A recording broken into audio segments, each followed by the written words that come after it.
Jadi, apa itu Google Classroom? Google Classroom adalah sebuah platform pembelajaran daring yang dikembangkan oleh Google. Dengan berbagai fitur unggulnya, Google Classroom dirancang untuk memfasilitasi interaksi antara pengajar dan siswa, sekaligus meningkatkan efisiensi proses pembelajaran. Mari kita bahas fitur-fitur secara lebih rinci. Jadi fitur-fitur utama Google Classroom yaitu yang pertama, pembuatan dan pengelolaan kelas. Pengajar dapat dengan mudah membuat kelas baru dan mengundang siswa melalui kode khusus. Semua materi pembelajaran diatur dalam satu tempat sehingga memudahkan pengelolaan dan akses. Yang kedua, pemberian dan pengumpulan tugas. Pengajar dapat membuat tugas, mendistribusikannya serta menilainya secara digital. Integrasi dengan Google Drive membuat pengelolaan dokumen menjadi lebih praktis. Biasanya ini pemberian tugas ini ketika selesai membuat folder kelas oleh gurunya, lalu gurunya membuat folder untuk tugas-tugas di dalam kelas tersebut dan dapat dinilai langsung dari tugas mereka dan tersimpan di Google Drive, akun Google yang kita daftarkan ke Google Classroom. Yang ketiga, penilaian dan umpan balik. Tugas yang telah dikumpulkan siswa dapat langsung dinilai oleh pengajar. Selain itu, pengajar juga dapat memberikan umpan balik yang mendukung peningkatan pembelajaran siswa. Yang keempat, pengumuman dan komunikasi. Fitur stream memungkinkan pengajar menyampaikan pengumuman kepada seluruh kelas. Selain itu, siswa juga dapat berpartisipasi dalam diskusi, menciptakan komunikasi dua arah yang lebih baik. Yang kelima, integrasi dengan Google Meet. Pengajar dapat menjadwalkan dan mengadakan pertemuan virtual langsung melalui Google Classroom dengan menggunakan aplikasi Google Meet yang ada di Play Store. Mendukung pembelajaran sinkron jarak jauh seperti video call, tetapi dia melalui aplikasi Google Meet dan bisa digunakan oleh banyak orang. Yang keenam, pengarsipan. Setelah periode pembelajaran selesai,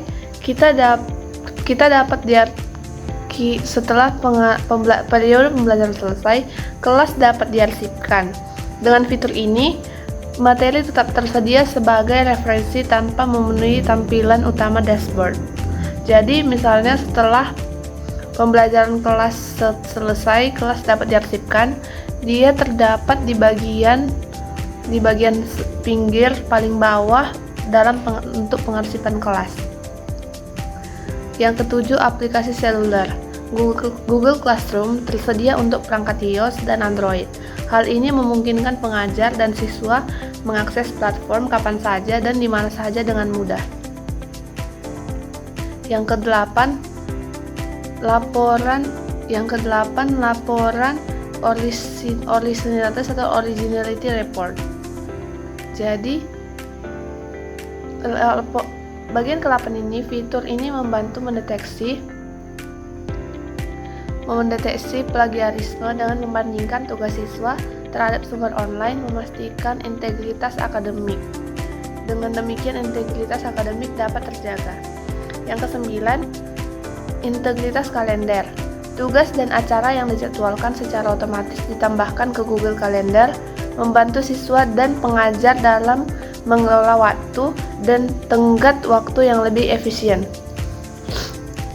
Jadi, tugas ini secara otomatis dijadwalkan di Google Calendar supaya di dalam Google Classroom ini lebih efisien dalam menggunakan waktu. Yang ke-10, dukungan multibahasa, yaitu Google Classroom yang mendukung berbagai bahasa termasuk bahasa Indonesia, memastikan aksesibilitas yang lebih luas bagi pengguna di seluruh dunia. Jadi keunggulan Google Classroom ini, dengan fitur-fitur unggulnya, Google Classroom mempermudah pengelolaan pembelajaran daring, mendukung komunikasi dan kolaborasi antar pengajar dan siswa, sehingga menyediakan akses yang fleksibel dan efisien. Selanjutnya adalah langkah-langkah untuk membuat akun dan login Google Classroom bagi pengajar dan siswa. Yang pertama, pengajar dan siswa harus memiliki akun Google. Untuk mengakses Google Classroom, login menggunakan akun Gmail. Disarankan menggunakan akun Google Workspace for Education untuk akses fitur premium yang dedikasi untuk pembelajaran. Yang kedua, bisa mendownload aplikasi melalui Play Store dan bisa juga mengunjungi situs web Google Classroom. Nah, yang selanjutnya, membuat atau bergabung dalam kelas. Untuk pengajar, klik tombol plus di bagian kanan atas layar atau pilih buat kelas.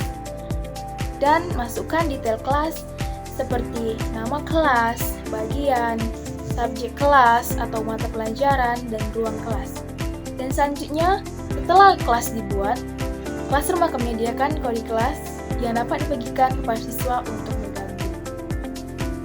Untuk siswa bergabung dalam kelas, yang pertama bisa klik tombol plus dan pilih gabung kelas.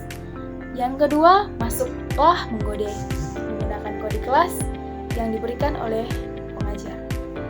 Dan selanjutnya, menambahkan materi pembelajaran. Pengajar dapat mengunggah materi menggunakan fitur classwork untuk menambahkan tugas, kuis atau bahan ajar lainnya seperti dokumen, presentasi, video dari YouTube, Google Slide, link eksternal, atau bisa menggunakan Google Dokumen atau Google Drive. Classroom terintegrasi dengan Google Drive sehingga menggunakan pelajar dapat menyimpan dan berbagi dokumen. Nah, selanjutnya yaitu pemberian dan pengumpulan tugas. Pada pengajar, bisa pilih menu Work, Classwork, dan klik Create. Lalu pilih jenis tugas seperti tugas individu, pertanyaan kuis, atau kuis. Dan yang selanjutnya, bisa mengatur tenggat untuk waktu, nilai, dan instruksi. Untuk siswa dapat mengerjakan tugas dengan mengakses tugas dari menu Classwork atau tab notifikasi. Dan selanjutnya, unggah dokumen atau jawab langsung melalui platform. Dan yang ketiga, klik tombol Turn In atau serahkan untuk mengumpulkan tugas.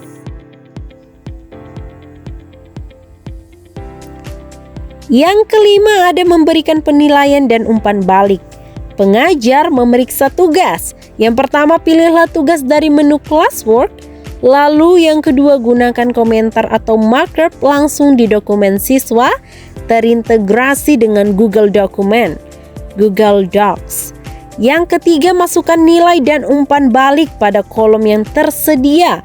Dan yang terakhir, klik return atau kembalikan untuk mengirimkan hasil penilaian. Keenam, ada membuat pengumuman atau hasil diskusi. Pengumuman kelas dapat menggunakan tab Scrim, membuat pengumuman, dan ada diskusi interaktif yang dapat meninggalkan komentar pada classwork dan interaksi lebih lanjut. Yang ketujuh, ada mengelola kehadiran dan interaksi. Melacak kehadiran siswa melalui Google Meet. Ternyata Google Classroom dapat digabungkan dengan Google Meet.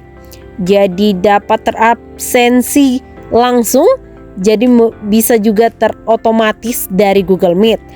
Lalu yang kedua, memanfaatkan fitur diskusi. Ini dapat berbagi pendapat dan bisa melihat diskusi aktif, mana siswa yang benar-benar mengikuti kegiatan di dalam Google Meet. Lalu yang kedelapan, ada melihat dan menganalisis kinerja. Pengajar memantau kemajuan siswa melalui tab Grades, yaitu penilaian, rekapitulasi nilai untuk setiap siswa. Pengajar dapat mengidentifikasi siswa yang membutuhkan perhatian khusus dan mana siswa yang benar-benar aktif. Siswa memeriksa umpan balik. Dari menu Classwork, siswa dapat mengakses nilai, umpan balik, dan tugas yang perlu diperbaiki lebih lanjut. Yang kesembilan, mengarsipkan kelas. Iya, ketika kelas sudah selesai, kita dapat memilih menu settings pada kelas tertentu, lalu kita klik arsip ya untuk menyimpan materi dan data siswa. Arsip ini berguna agar beranda kelas kita tidak terlalu penuh ya. Lalu yang ke-10 ada pengelolaan akun. Backup otomatis semua dokumen dan data disimpan di Google Drive. Akses offline, gunakan Google Drive atau Docs dalam mode offline untuk mengelola dokumen tanpa internet.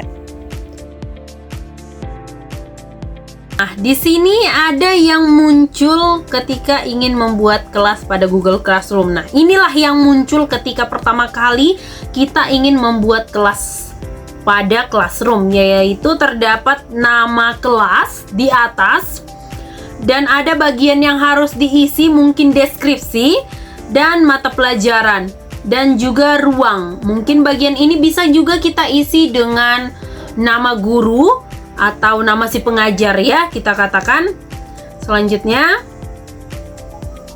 nah ini gambar bagian-bagian Classroom. Ada beranda. Beranda ini tempat dimana segala kelas-kelas terlihat. Oke, itu berurutan.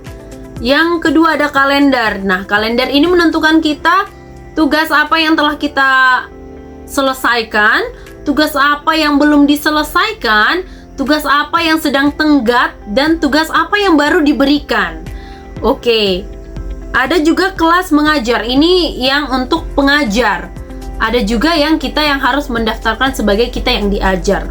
Oke, terdaftar ini kelas yang terdaftar, daftar tugas ini kelas-kelas yang ada, dan kelas yang diarsipkan. Seperti saya katakan tadi, bahwa setelah kita selesai dalam kelas itu, semester baru akan dimulai dan meninggalkan kelas itu bisa diarsipkan. Jadi tidak ada banyak lagi kelas-kelas yang membuat penuh ruangan itu, untuk mencari pun sulit. Oke.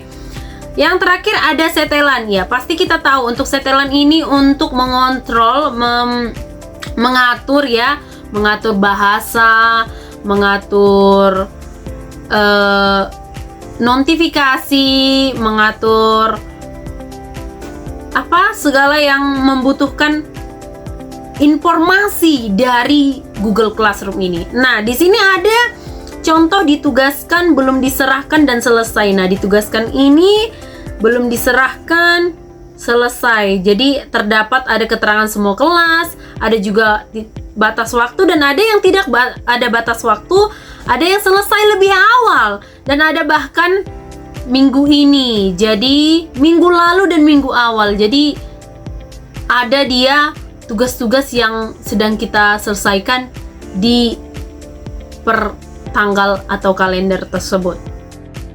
Oke, selanjutnya keunggulan. Yang pertama, integrasi dengan ekosistem Google. Google Classroom terintegrasi dengan aplikasi Google lainnya seperti Google Docs, Google Slide, Google Sheet, dan Google Drive. Kemudian kolaborasi. Dokumen dapat diakses dan diedit secara real-time oleh siswa dan pengajar. Penyimpanan aman. Semua file terkait pembelajaran tersimpan otomatis di Google Drive, mengurangi risiko kehilangan data. Dukungan Google Meet. Pengajar dapat langsung mengadakan kelas virtual tanpa harus berpindah platform. Yang kedua, gratis dan akses universal. Tidak ada biaya berlangganan. Google Classroom tersedia gratis untuk semua pengguna, baik individu maupun institusi pendidikan. Dapat diakses di berbagai perangkat aplikasi. Tersedia di Android, iOS, dan browser, memudahkan akses di mana saja dan kapan saja. Yang ketiga, pengelolaan tugas yang efisien. Pembuatan tugas yang terorganisir. Pengajar dapat membuat, menjadwalkan, dan membagi tugas dengan mudah melalui fitur Classwork. Pemberitahuan otomatis. Siswa mendapat notifikasi untuk tenggat waktu tugas sehingga meminimalkan kemungkinan terlambat menyerahkan tugas. Fitur penilaian langsung. Pengajar dapat memberikan nilai dan komentar langsung di file tugas siswa. Yang keempat, antarmuka sederhana dan ramah pengguna. Navigasi mudah. Antarmuka yang intuitif memungkinkan pengguna baru memahami cara kerja aplikasi dengan cepat. Dashboard yang terorganisir. Semua kelas, tugas, dan materi tersusun rapi dalam tab-tab yang terpisah. Yang kelima, kolaborasi dan komunikasi yang mudah. Fitur diskusi. Pengajar dan siswa dapat berdiskusi melalui tab atau stream, memudahkan tanya jawab dan klarifikasi. Komentar pada tugas.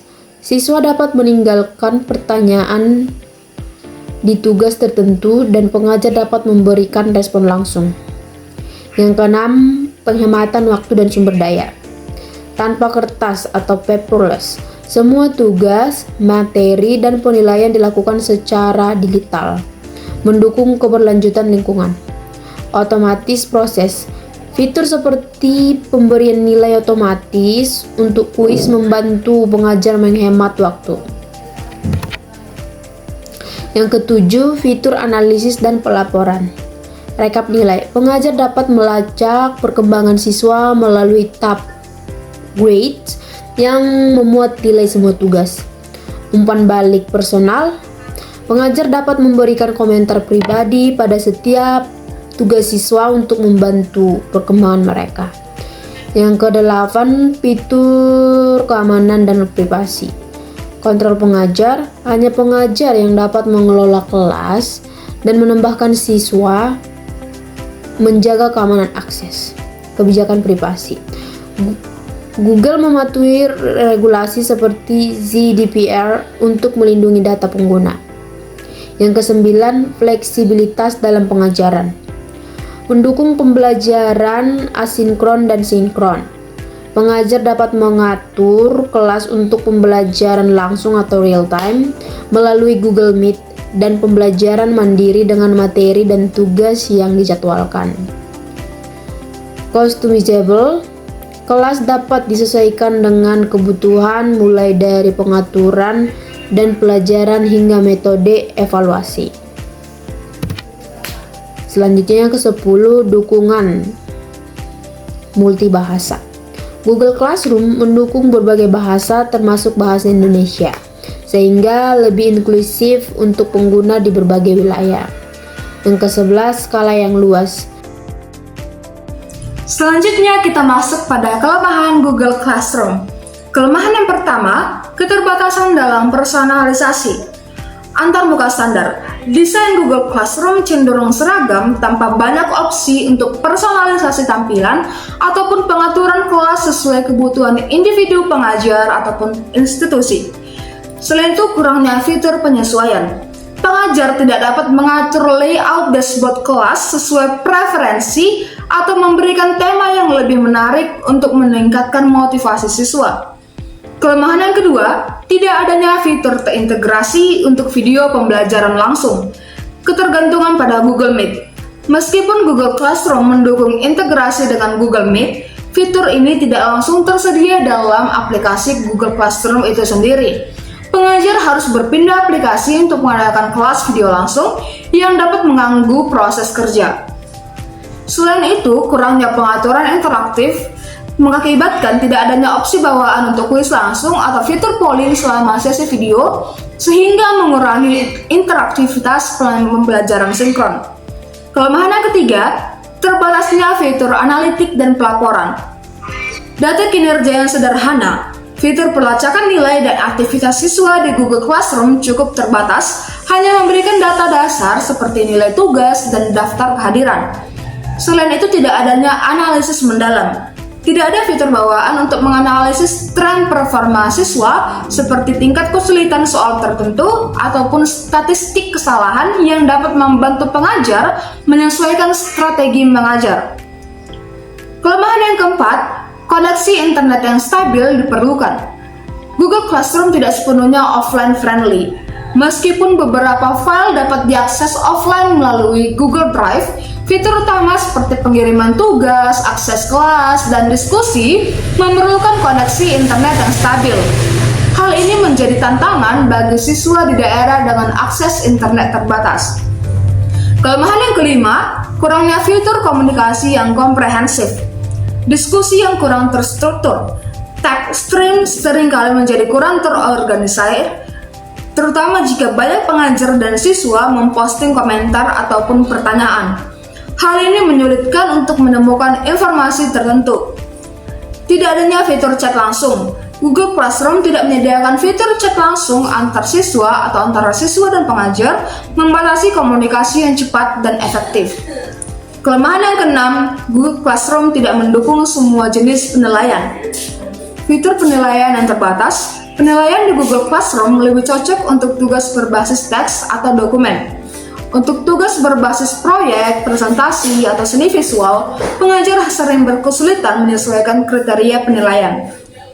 Rubrik yang tidak fleksibel. Fitur rubrik yang disediakan memiliki opsi yang terbatas dan kurang mendukung penilaian berbasis kompetensi secara detail. Kelemahan yang ketujuh, privasi dan keamanan.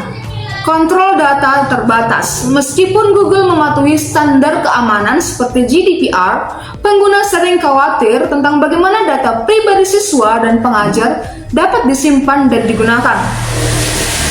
Selain itu, kurangnya fitur moderasi. Pengajar tidak memiliki kontrol penuh untuk menyaring konten yang diunggah oleh siswa yang dapat menyebabkan potensi penyalahgunaan platform. Kelemahan yang kedelapan, ketergantungan pada ekosistem Google. Google Classroom memerlukan aplikasi tambahan. Pengguna perlu memahami dan menggunakan aplikasi Google lainnya seperti Google Docs, Google Drive, ataupun Google Meet untuk memaksimalkan fungsionalitas Classroom yang dapat menjadi tantangan bagi pengguna non-teknis. Selain itu juga masalah kompatibilitas. Tidak semua perangkat atau sistem operasi mendukung aplikasi Google dengan optimal, terutama di perangkat lama atau sistem yang tidak diperbarui. Kelemahan yang kesembilan, kurangnya gamifikasi atau elemen interaktif. Minimnya elemen motivasional, tidak adanya fitur seperti penghargaan, leaderboard, atau poin untuk mendorong keterlibatan siswa. Hal ini membuat platform terasa monoton, terutama untuk siswa yang membutuhkan pendekatan belajar yang lebih menyenangkan. Kelemahan yang ke-10, ketergantungan pada ekosistem Google. Masalah penerjemahan. Meskipun mendukung berbagai bahasa, beberapa elemen antarmuka terkadang tidak diterjemahkan dengan sempurna, yang mana dapat membingungkan pengguna non-Inggris. Selain itu, keterbatasan dukungan bahasa dalam diskusi. Fitur seperti autocorrect atau saran teks tidak mendukung semua bahasa dengan baik, sehingga mengurangi efisiensi komunikasi. Kelemahan yang ke-11, Google Classroom tidak memiliki bank soal bawaan.